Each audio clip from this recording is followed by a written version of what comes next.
Hello, my name is Adam Benjamin. I am an undergraduate student in my senior year at Binghamton University, and my talk is entitled The Green Revolution and Capitalism's Cheap Food Strategy: How Cheap Food Consolidated Class Power and US Hegemony Post-World War II. The origins of capitalism can be traced back to the long 16th century, roughly 1450 to 1640, when the first acts of primitive accumulation, including the expropriation of peasants and the conquest of the commodity frontiers, were taking form.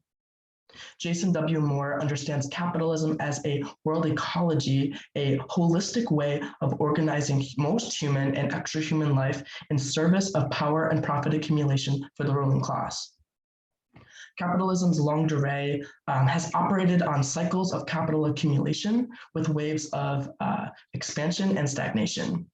The waves of expansion, made possible by agricultural revolutions, the expropriation of peasants, and the penetration of new frontiers, gave rise to three global hegemons: the Dutch in the mid-19th century, or mid-17th century, the British in the mid-19th century, and the US post-World War II. My talk explores the historical development of capitalism as a world ecology and the central role that cheap food plays in the concentration of class power and the rise of each hegemon, with particular focus on the latest run of global hegemony, the post-war United States. I argue that the US ruling class was never concerned with eradicating hunger or poverty, but was rather concerned with weaponizing food aid to organize human and extra-human life in post-colonial nations in service of American power and profit accumulation. The 20th century Green Revolution supplied the US with advanced fertilizers, pesticides, mechanizations, and high-yielding grain varieties, which stuffed granaries with food surpluses. This is illustrated by the hockey stick charts of US corn yield trends, which swelled to record-breaking heights after 1930. Armed with cheap grains, the US launched a series of neo-colonial projects across the globe, repackaged as food aid and agricultural programs. Facilitated by Public Law 480 of 1954 and the centrality of the US dollar under the Bretton Woods monetary system, the US International Food Order pried open post-colonial markets as depositories for subsidized US grains and Green Revolution technologies. What followed was mass dispossessions of peasants from their land by an emerging agrarian bourgeois class who sacrificed subsistence-based farming for high-yielding monocultures. Displaced peasants were then relocated into emerging urban centers where they were proletarianized, sustained off cheap grains, and subordinated to a capitalist mode of exploitation.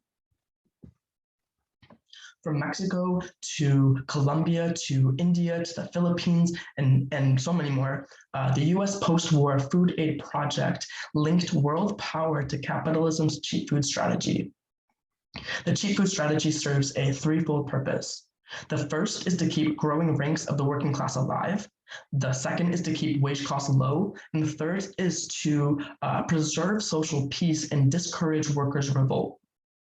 Millions of tons of cheap US grains flooded into the third world, designed to feed the growing ranks of wage laborers as they were uprooted from their homes by capitalist agriculture, relocated to urban centers, and left no choice but to offer up their bodies and their labor to the demands of endless capital accumulation.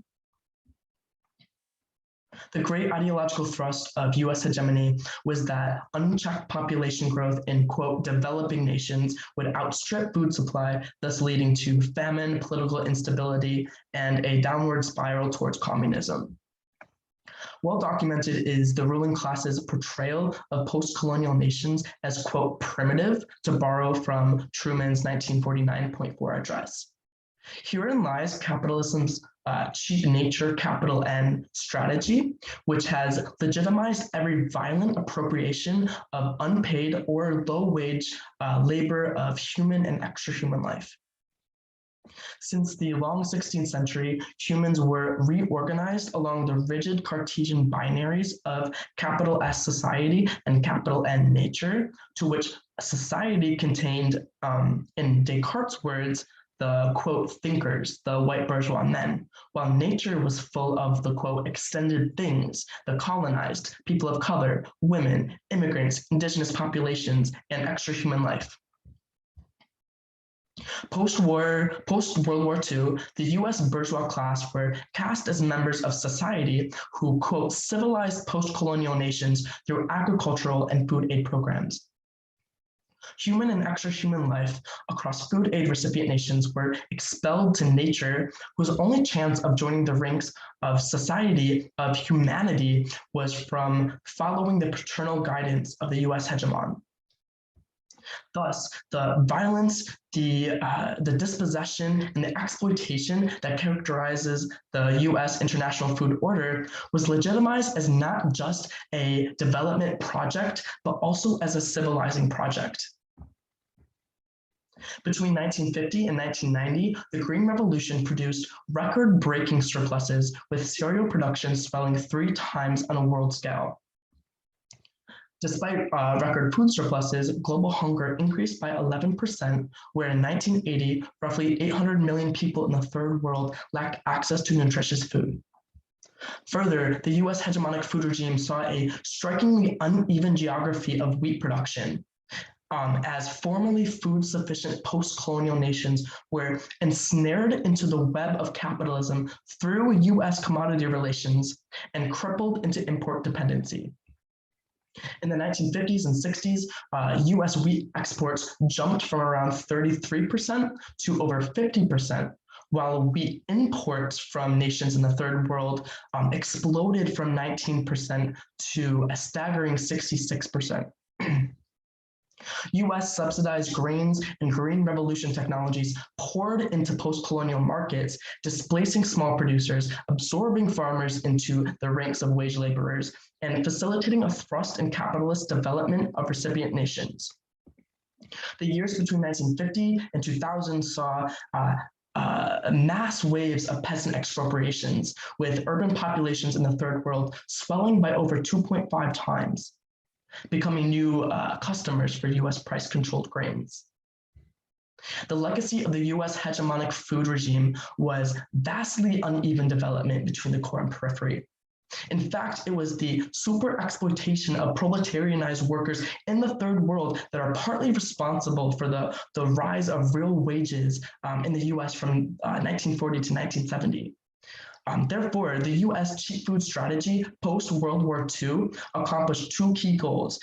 It wasn't eradicating hunger, and it wasn't narrowing the inequality gap, but rather it was concentrating class power and profit accumulation in the hands of the capitalist class, while also situating the US at the nexus of world power.